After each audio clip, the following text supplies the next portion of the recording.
Richardson with Relevate. We are Real Estate Elevated, and today I have the pleasure of talking with a friend and a colleague, Allison Creagh, who is actually the founder and executive director of Thrive Motherhood. Allison, thank you so much for being here. We're excited Thanks to for have you. having me. I'm so excited. Yay! So Allison and I have known each other for years now, but she actually is the brainchild behind one of the fastest growing organizations that we have here in the Triangle. So I would really like her to kind of talk a little bit about the backstory as well as who you are as a person and kind of how this came to be. So do you mind giving us a little bit of history? Sure. So I am from Raleigh, grew up in Raleigh. My husband and I both love Raleigh. And so we're very well connected in Raleigh. But when I became a mom in 2017 with my first, her name's Lily, now she's 6. But I realized that it gets very boring as a mom if you're not working or you just don't have really anything to do besides take care of this precious little baby.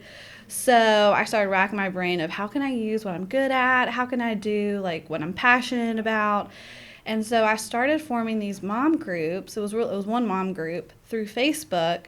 It got to be about 40 moms, and then like every week we would plan to go to Chick-fil-A or go to the park or just do something together with our kids.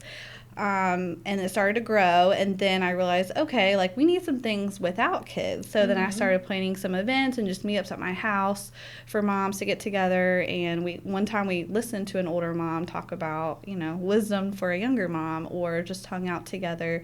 And so slowly it, started forming into a business idea really at the beginning of 2020. That's when I started meeting with people and networking with people to figure out how can I create this into an organization.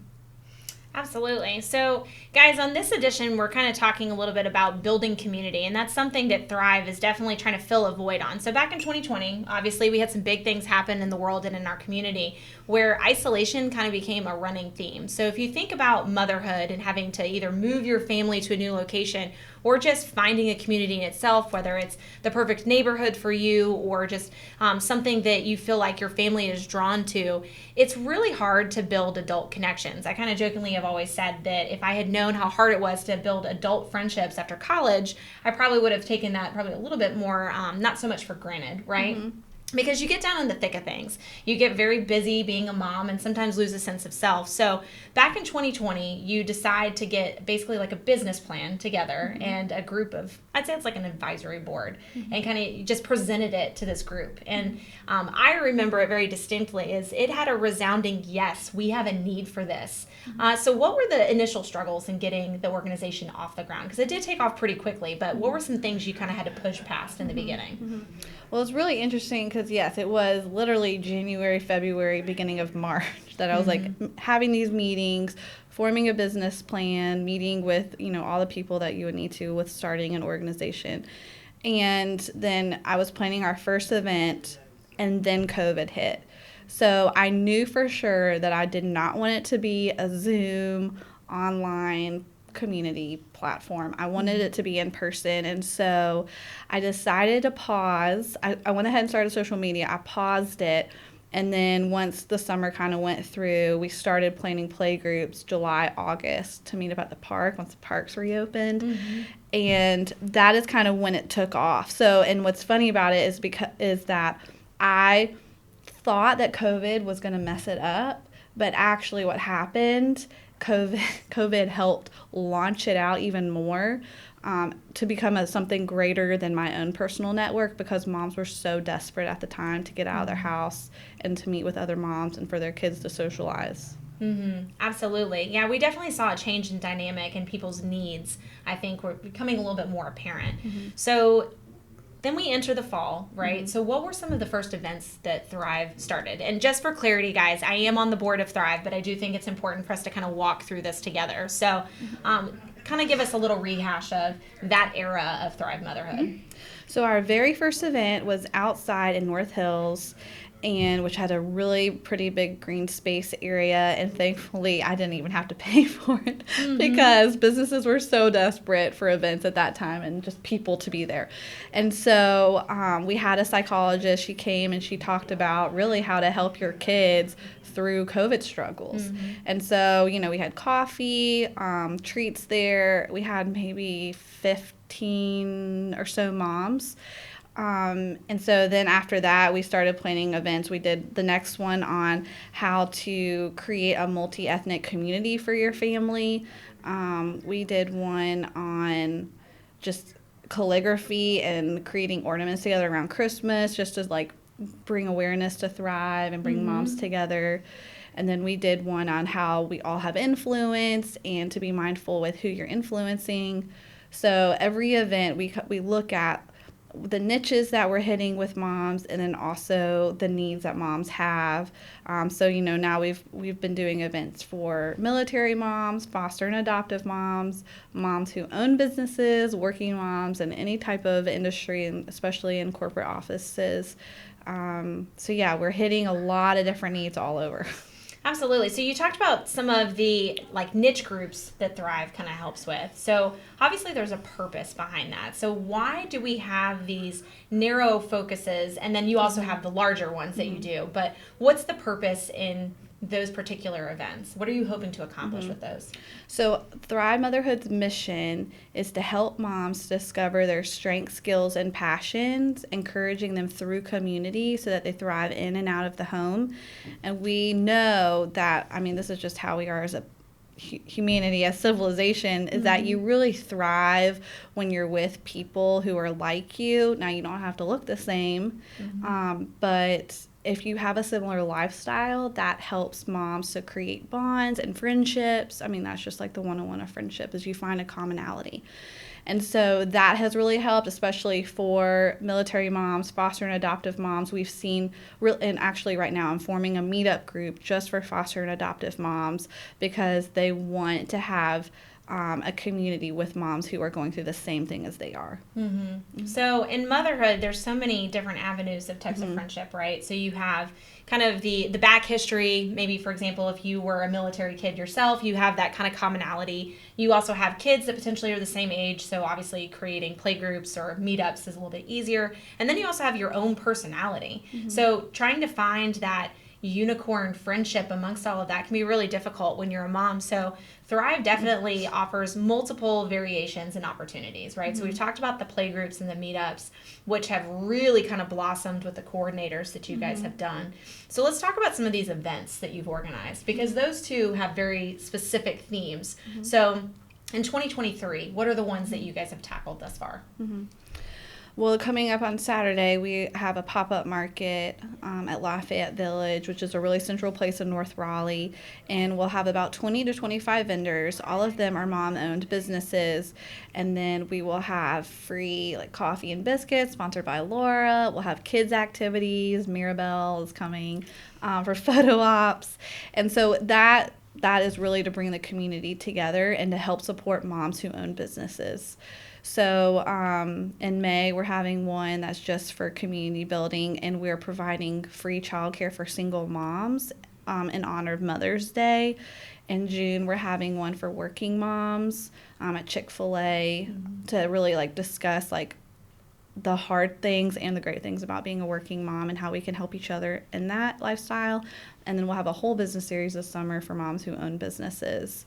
So, we have so much going on, but we just are. One of my goals is I don't want any mom to feel alone. So if there's something that they feel alone about, I'm like, how can we create a space so that they see they're not alone? Absolutely. So access is obviously something that's really important. So you've created various locations, various times of day. You've also got events that involve kids, some that don't involve kids. So giving moms multiple opportunities to participate.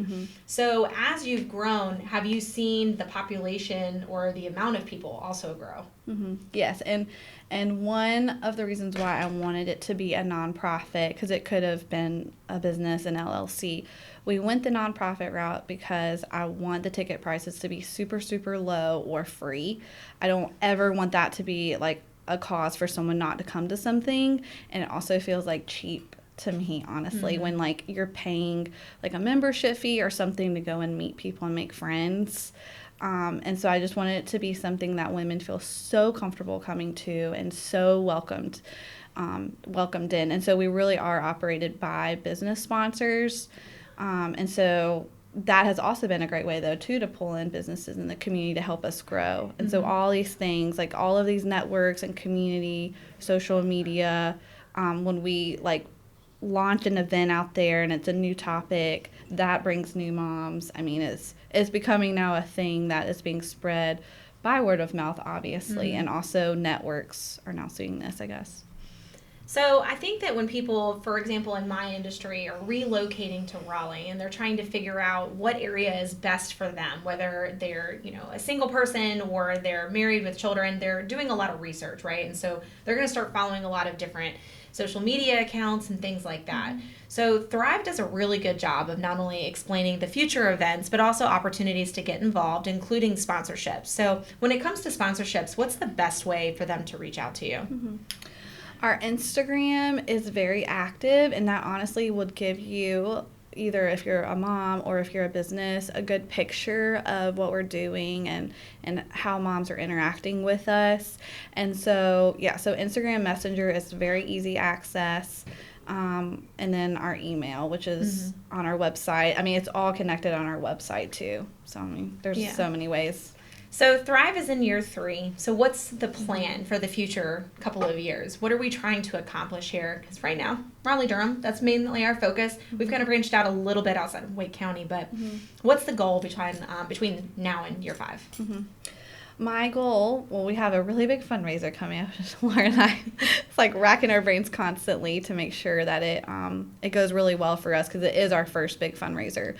So we're hoping that from those goals that we meet financially for our budget in the next 2 years is that we're able to expand to other cities in North Carolina and in other parts of the country, because I constantly am getting messages from moms all over the country asking like if there's Thrive Motherhood in their area or if there's something like that, or how can I start one.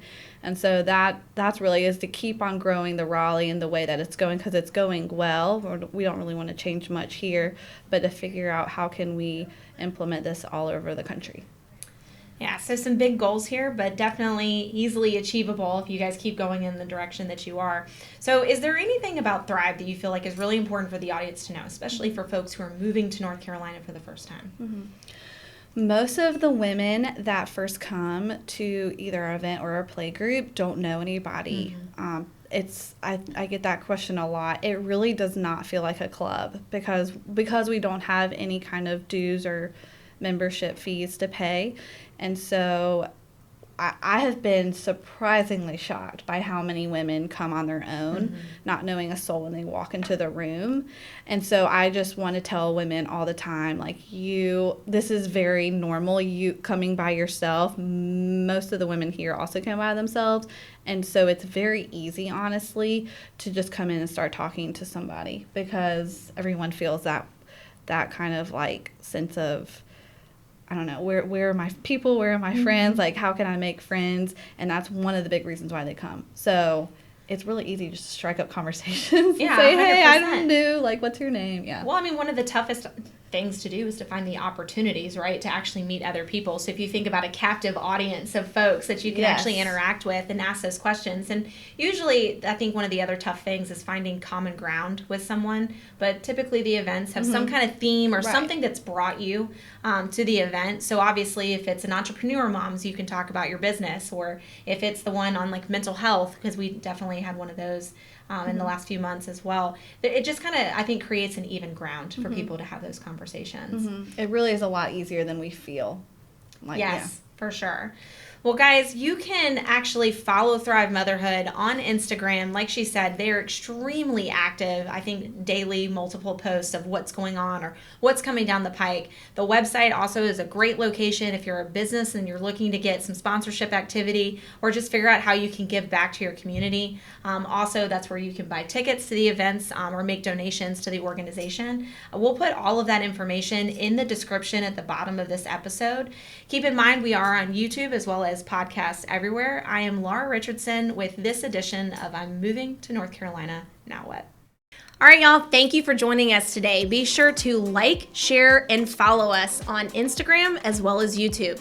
We're also on Apple Podcasts. Again, I'm Laura Richardson with Relevate.